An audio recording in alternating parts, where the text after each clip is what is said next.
Hiring someone is one of the biggest calls a manager can possibly make. When you get it right, your team just flies. But if you get it wrong, well, you're looking at the massive cost of a bad hire.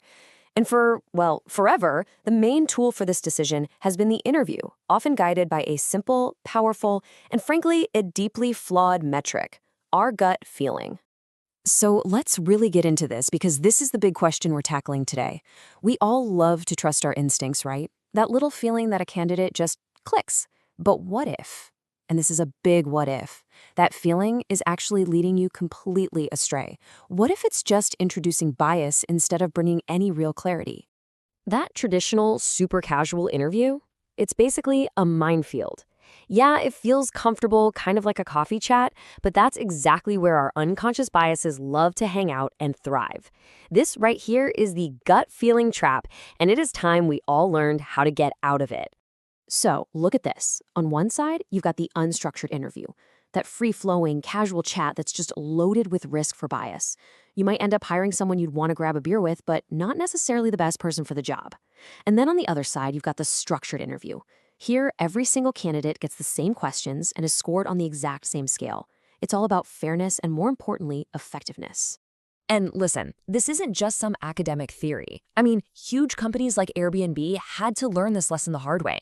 They figured out that to build a truly diverse, high-performing team, they had to ditch those subjective gut feelings and move to a standardized, objective process. It's the perfect example of the shift from relying on feelings to relying on facts. So, how do we actually build this better process?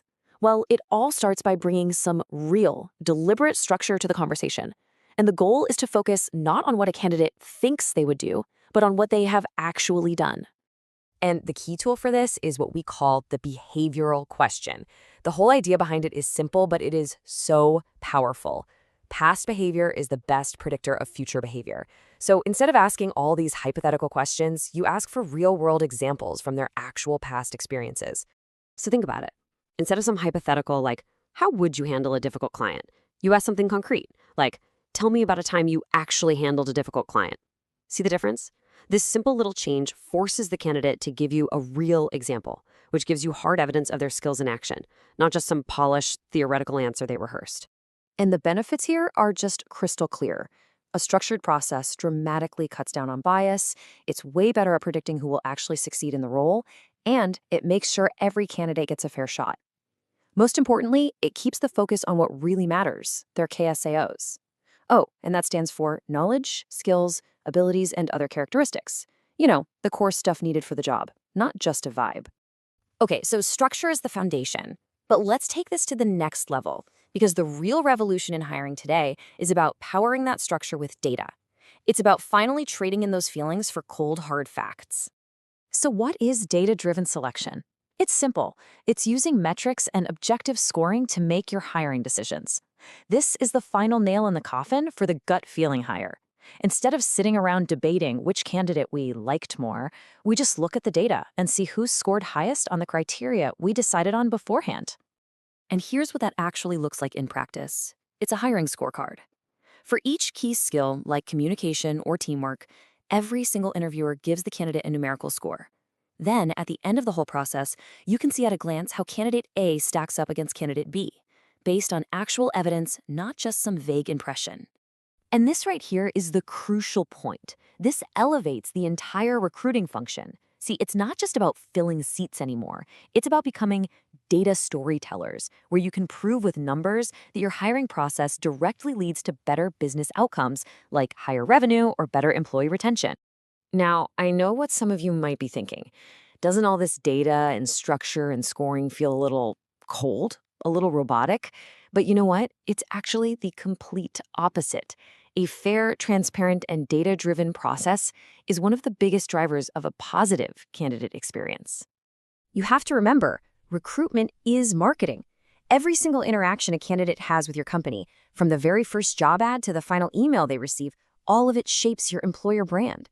And a structured, fair process tells them that you are a professional and equitable place to work. And in today's market, that brand matters more than ever. Candidates want to know they're joining a company that actually values them. I mean, get this. Data shows that 42% of young adults say that better quality benefits are a key reason they pick one employer over another. A professional hiring process is the very first signal you send that your company respects its people.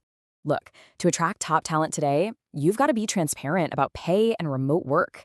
You need authentic stories from your team, and you have to make a commitment to never ghosting applicants. At its core, all of this just comes back to respect. And a structured, fair hiring process is the ultimate sign of respect for a candidate's time and their talent. Okay, so let's wrap this up and bring it all together. The evolution of hiring is really a journey, isn't it? It's a journey away from the unreliable art of instinct and toward the reliable science of data. And you can really see the evolution here. It's 3 clear steps. We started with that unstructured, gut-feeling hire. Then we got better by adding structure and behavioral questions. And now the absolute gold standard is fully data-driven selection, where our decisions are backed by objective, quantifiable evidence. And that leaves us with one final thought to take with you. The next time you're in an interview and you feel that strong gut feeling about a candidate, whether it's good or bad, just stop for a second and ask yourself this question. What unconscious bias might be hiding in that feeling? And how can I use data to see the truth?